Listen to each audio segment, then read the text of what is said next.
After defending your patch and securing shelter, food and water, a reliable source of energy is the most important policy goal. The two most populous countries, China and India, compete with Japan and the United States for energy.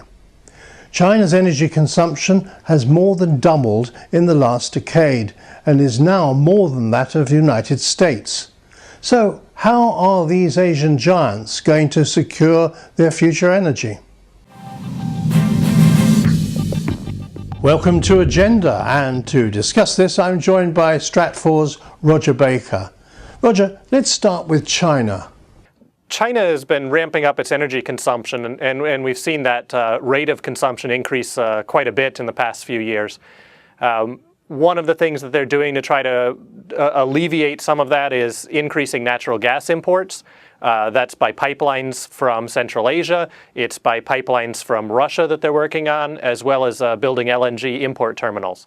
The Chinese are looking at additional nuclear power as well, trying to set up more nuclear power plants, trying to increase the electricity that comes from that.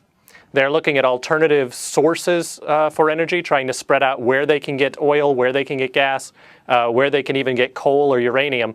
But in general, it's a very difficult proposition for the Chinese because of the speed and the pace at which energy consumption continues to rise. There's a world shortage of natural gas at the moment, so this is a good time to do deals. It's certainly good to try to lock in deals for the Chinese at this time. They are a major consumer, and one of the advantages that they have is that they're fairly close to several of the suppliers in Southeast Asia, in Australia, in Central Asia. Despite the failures of the Copenhagen summit, China now seems to be at least thinking about clean energy. How serious is it? Well, China's energy and electricity production is almost 3/4 based on coal. And it's very hard for them to break away from coal. They've got massive domestic supplies, although in recent years we've seen them have to shift to supplement with imports, particularly at peak times or when there's transportation disruptions within the country. Their green energy push has a couple of different focuses behind it. One is, of course, the idea that they want to improve the quality of energy that they produce. The other, though, is an attempt to draw in additional technology and additional payment from other countries. And the Chinese have been strong promoters of green energy technology and development, but they've hoped that a lot of that technology is going to come from the United States, from the Germans, from maybe the Japanese and the Koreans.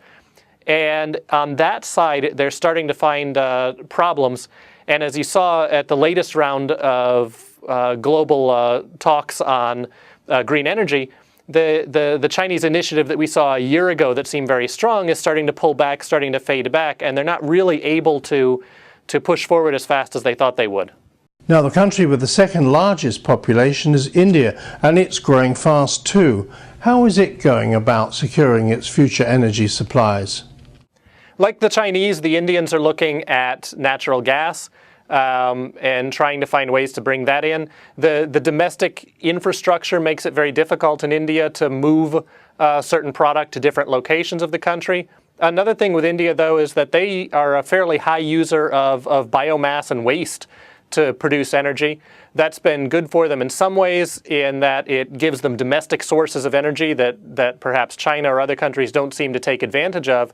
On the other hand, the polluting problems of those sorts of energy are starting to cause backlash in India and starting to cause them to have to readjust the way in which they use those sorts of technologies.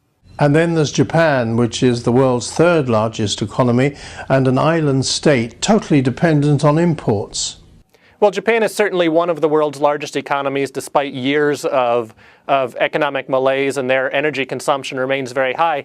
But if you look at the charts in the past, the Japanese were very good at implementing early on energy efficiency measures.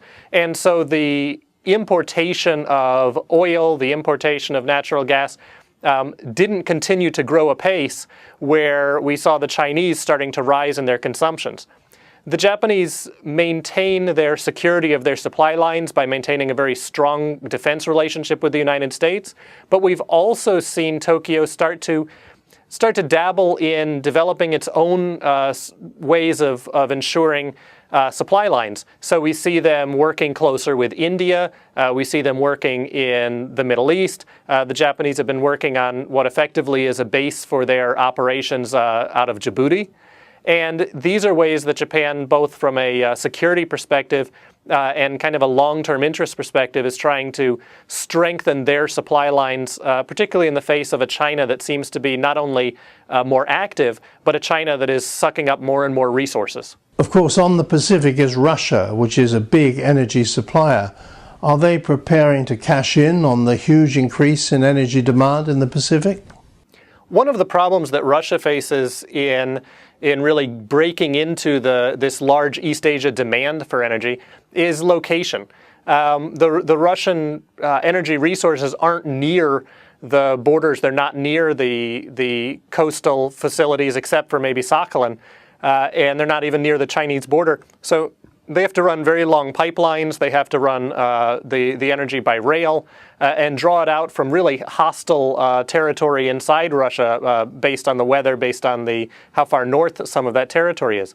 Another issue the Russians have is they continue to be a little cautious about just where and how they supply their energy. For the longest time, you would hear, ideas that Russia was concerned that the Chinese were going to rush across the border and hold Siberia because they have a big population and the Russians have a small population. That's not really a concern at the moment. There's no infrastructure there really to absorb the Chinese population or for the Chinese to do that.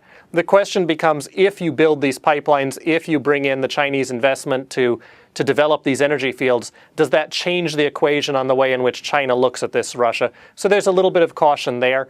The Russians really have been pushing through their relationships in Central Asia to be able to feed into this region, but we certainly see Moscow looking at substantially increasing its flow of energy product to the Pacific, to Asia, over the next, say, 10 years. Rodger Baker, thanks very much for those insights on the Asian giants and the future of their energy security. And that's Agenda for this week. I'm Colin Chapman. Thanks very much for joining me.